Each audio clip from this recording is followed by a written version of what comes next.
This is Matthew Morey, and my subject for Teacher for a Day for the fourth term is gang culture. So I've put together a little introduction on gang culture, and then we'll head right into the PowerPoint. Alright, so gang culture intro. Gangs have been around for as long as man has been living on the earth, anywhere from groups of people helping each other to tribes to a gang of people breaking the law and committing crimes. Almost every gang also has their own language, and this is called an argot. Other differences that separate several gangs is what they practice in that gang, such as murdering, drugs and illegal narcotic distribution, prostitution, racketeering, loan sharking, etc. The final way gangs are differentiated is by their symbols. Right, to the PowerPoint. Alright, gang culture. So the first slide, we're going to talk about the definition of a gang. So what defines a gang? Well, a gang is basically a group of two or more people that commit crimes or that break laws. These groups are usually organized. These organized gangs go from anywhere from murders to drug dealing to or just causing minor problems in our everyday societies. Gang activities. Most gangs partake in many activities such as mass drug dealing. I don't know if you've heard, but a couple months ago they actually found a dugout path from the Mexican border all the way into the United States. It had over 10,000 pounds of cocaine, and it was a big case. Also, that hole was also used for immigrant smuggling, which is also a big gang activity. Murders and drive-bys. I mean, we see these in films, in Hollywood films, every day, and where you got a car packed with gang members at drive-by house and just shoot down the house. Well, unfortunately, that actually does happen in everyday life. Well, not every day, but these things still happen.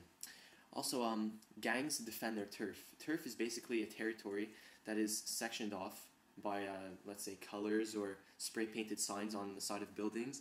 Turf is used for selling drugs and prostitution. Alright. Gangs in the United States. The top deadliest gangs I've researched so far were the Hells Angels, that also occupy Canadian territory, the Sons of Silence, and MS-13, which is a Mexican-based gang, which is one of the most deadliest gangs there are to this day.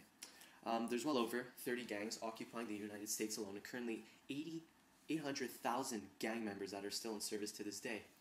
28% of school children reported gang activity in their own schools. There's also a higher concentration of these gangs in public schools opposed to private schools for obvious reasons, which are stricter rules, which means kids that go to private school are more dedicated to their schooling than public. I would know this. I went to TFADTERM4 Comprehensive the first 3 years. The first 2 years of my high school education, and I saw a massive difference. I went from seeing kids. I saw a kid get stabbed outside. I saw drug deals, not every day, but a couple times a month, I would say. And the teachers, they wouldn't get involved. They didn't want to have problems with the students. So that's also another reason why I changed to private schools. Now at WIC, I don't see any of this stuff. Alright, just some quick background information on MS-13. MS-13 is one of the biggest and deadliest gangs on the face of the earth. This gang's roots are based, as I said, in Mexico, but have immigrated to the United States. Mexico has even had to build jails solely for MS-13 gang members because they would cause fights in other jails and murders at least 3 times a week in those Mexican jails.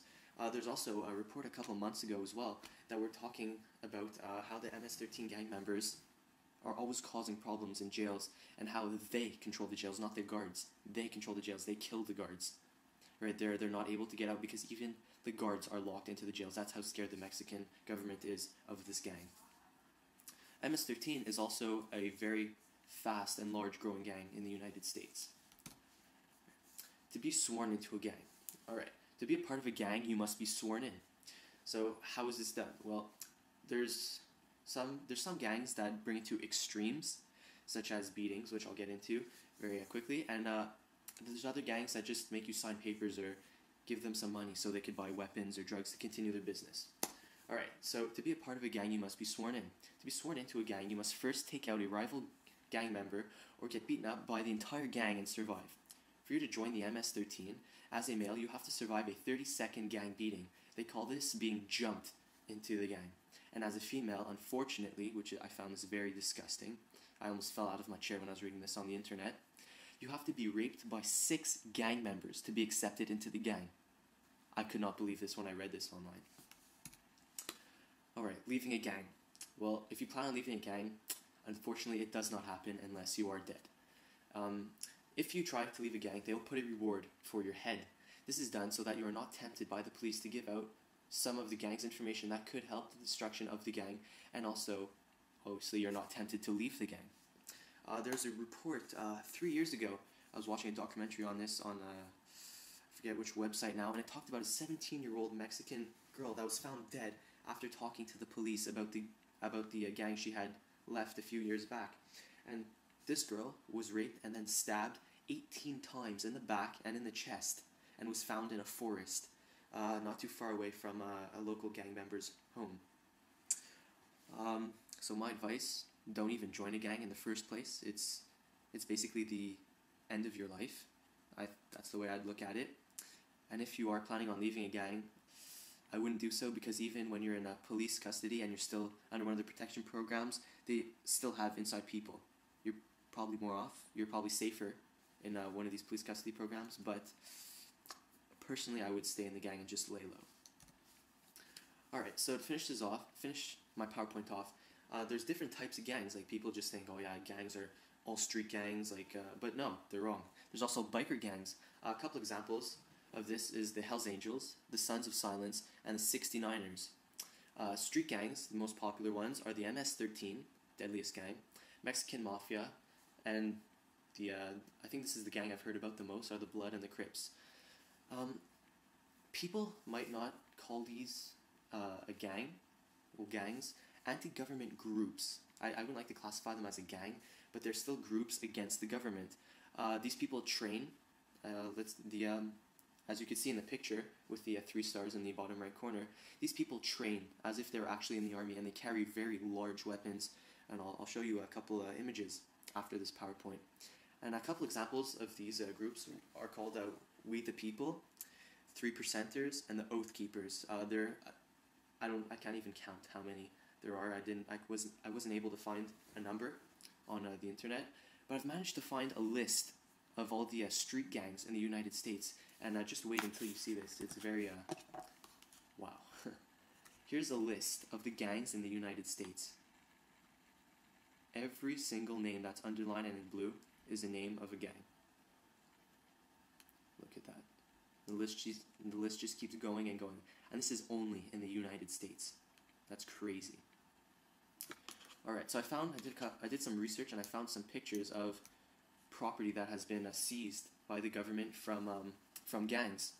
I can't recall which gang this was, but as you can see over here, these are AK-47s. These are used by the military.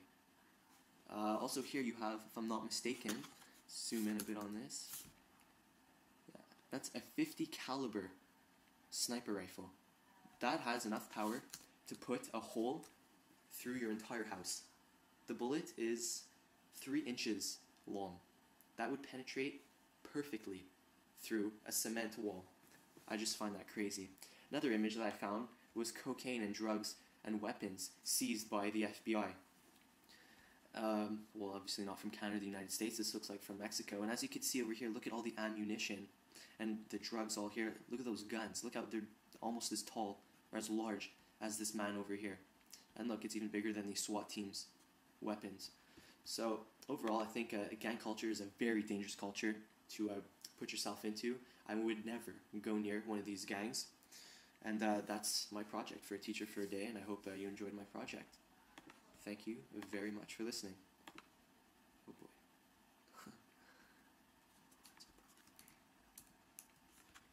Alright, just hold on just a second, I can't figure out how to stop this.